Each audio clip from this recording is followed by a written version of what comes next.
As tech lead, another document you're responsible for creating is the master schedule. So, this is extremely important. It outlines every single step and the timing and who is responsible for what. And it makes your job as tech lead a lot simpler because you can follow along. Typically, we like to print out the master schedule so we can actually cross things off as they're done, but this is the best way to make sure everything that needs to be done happens and that you're holding yourself accountable. This is an example of a master schedule I did. So I put all the information at the top, such as the date, time, the recording links, the Zoom link, and the information of who is involved.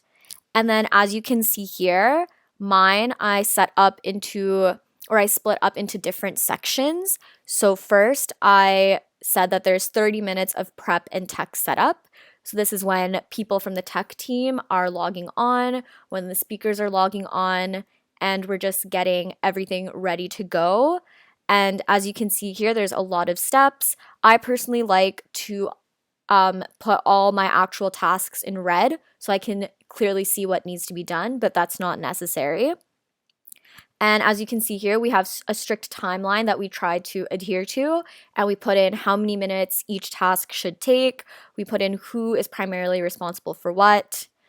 And then finally, when all that setup is done, then the next section I had was the introduction. And so this you can structure based on what schedule the organizers are planning to use. So it's very helpful if you reach out to the event organizers and find out what order they're going to do everything in, what exactly needs to be done. Are there any specific Zoom functions they want, like a poll or a breakout room or anything else, and how long they think each task is going to take. So as you can see here, there was one instance where we were showing a video trailer. So I put in that I had to screen share it.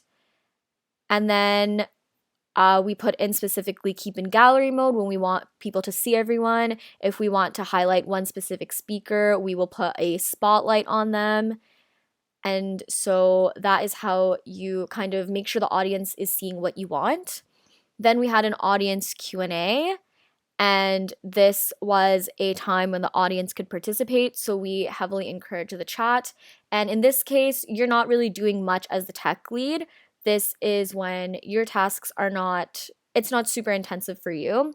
But I just personally kept everything in gallery mode and let the panelists mute and unmute themselves as necessary. And then finally, in the conclusion, there was a lot for me as the tech lead to do at this point. So, definitely important to have everything laid out in the order that you want to do it in. So, I was screen sharing a lot of graphics, and then I had to stop all the YouTube live streams, Zoom chats, check on the YouTube video copy at the end. And then at the end of the event, we like to have a debrief and then end the session. I'll talk more about the debrief later on. But in terms of what helped me personally out make this master schedule was the program outline. The organizer sent this over to me, and I had an idea of what specific questions would be asked during the Q&A, and this really helped me shape the master schedule. In terms of prep, the master schedule will definitely take you the longest time.